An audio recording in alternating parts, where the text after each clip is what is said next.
I think I can attribute most, if not all of the aspects I'm proud of in my life to anger. That sounds like it's negative or the opposite of what someone who tries to spread some hope of peace in this violent world, but it's not. Too often I think anger and hate are used interchangeably when they're not at all the same thing. Anger is a response to hatred. If you're angry and you act out in a way that is violent or harmful, that's letting the hatred win. If you respond in a different way, like making art or music or helping people in some other way, you're beating that hate in the world and crushing its potential growth. The anger I have is what gets me out of bed in the morning. It's why I do what I do. My name is Christopher Monjo. I'm 25 and I live in Providence, Rhode Island. The absolute first thing I do in the morning when I wake up at 5 a.m. is boil a pot of water. Sometimes I'm in a rush, and it's hilarious to step outside of my mind and consider myself devoting 12 to 15 minutes to making coffee in the most drawn-out, lengthy way. But those 12 to 15 minutes are important to me.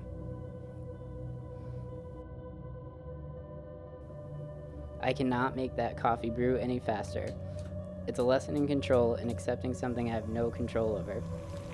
I boil the water, I grind the beans, I pour in circles. The water will never move through the filter at any other speed, and if it did, the coffee wouldn't taste the way I want it to.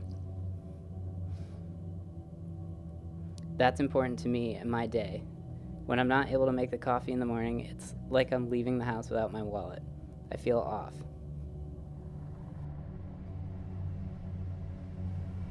From a very young age, I think I realized that there weren't too many options for the lower middle class, and if I wanted to travel and see the world and accomplish the things I had in mind, I had to do something a little more alternative than what everyone else around me was doing. I stopped eating animals out of anger, I started paying closer attention to the expendable products I buy, and tried to make an effort to consume less out of that same anger. Hundreds of millions of people are living without most of the basic things we take for granted every single day. Repeat that and let it plant itself inside your mind.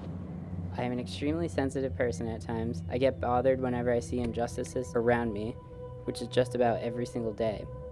I picked up a camera partly as a response to that, though at the time I don't think it was a decision I made consciously. I saw photography as a trade that I was interested in that would not only give me the ability to travel, but also hopefully capture moments and images in the way that they made me feel. That's the whole goal, I think. If you can convey something intangible like an idea or an emotion in a 2 or 3 dimensional space, then you've got something.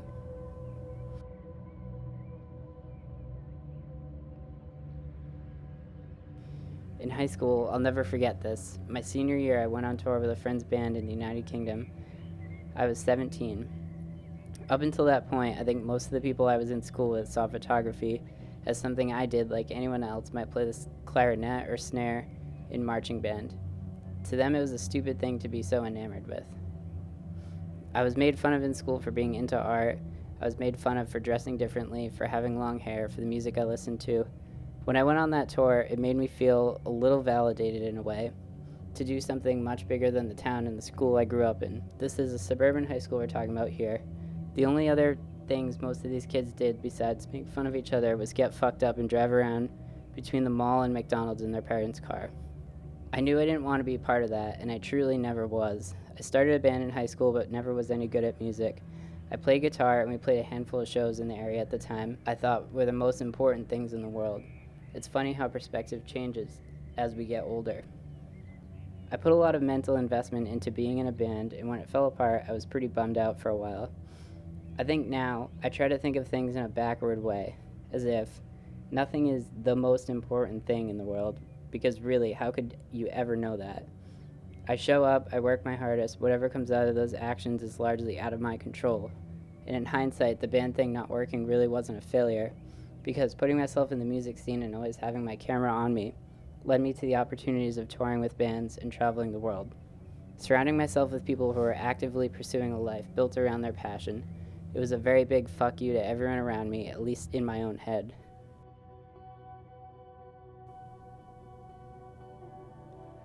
One of the most important things I've always believed in is giving our lives the attention they deserve.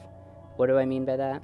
It's something that I think that we as millennials, or just people living in a post-iPhone world, are programmed against, and there's a whole movement going on to fight back against this, about mindfulness and being in the present, but it doesn't take a huge lifestyle change to just be attuned to the world around you. Give your life the attention it deserves, in the moment you're in right now, whether it's a patch of light striking the material on the sleeve of your shirt in an interesting way, or a passing stranger on the street desperately looking for some human interaction. I think this is probably the mantra in my work that I never actually spoke or wrote down. It's just how my brain has always worked.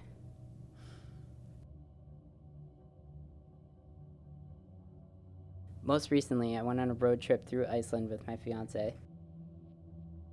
It's probably one of the most idyllic landscape photography destinations I've ever been to. Literally everything is worth a photo, so much to the point that I was driving with a camera in my hand most of the time on one-lane bridges and through highland roads. We slept on the side of the road most nights in our camper van, and because it was summer, the sun never really set. Having that constant sunlight, as well as the long, drawn-out golden hours, which during the summer in Iceland were more like golden evenings, from around 8 p.m. to 2 a.m., was one of the most amazing experiences I've ever had. The landscape of Iceland is so untouched.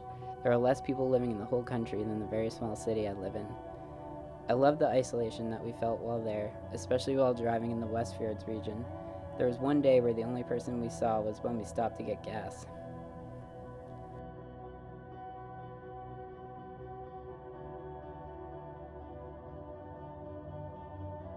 Photography is not something reliant on what type of camera you have or your knowledge of the medium, but more simply dependent on how you allow yourself to see the world around you.